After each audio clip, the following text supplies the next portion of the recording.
I'm Mike Vandermause. He's Pete Dougherty. We're talking about the Packers by position. Heading into training camp today, we take a look at special teams. Pete, Mason Crosby experienced probably it was the biggest slump of his career last season. Packers brought in a kicker to compete with him. How do you think he's going to respond?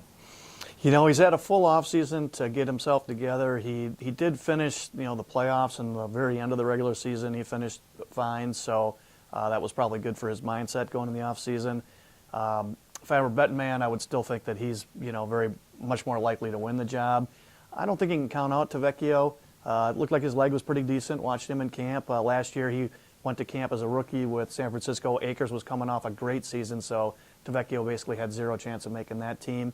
But if Crosby's struggles at all continue, that could open the door for Tavecchio. I remember camp back when they drafted in the third round Brett Conway, and they brought in this guy in the middle of summer, Ryan Longwell. I remember thinking he didn't have a prayer, and guess who the kicker was for the next decade or so? Probably the greatest kicker in Packers history.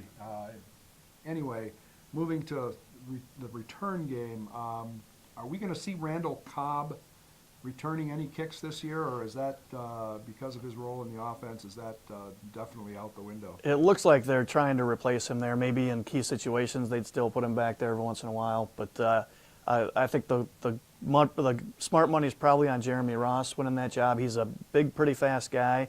The one thing he's going to have to do in the preseason is he cannot fumble the ball. He had 2 fumbles in the return game last year, the huge one against the 49ers in the playoffs, which started that game turning around against the Packers. So if he takes care of the ball security, I would say that he's probably got the best odds of winning that job. For Pete, I'm Mike. We're out.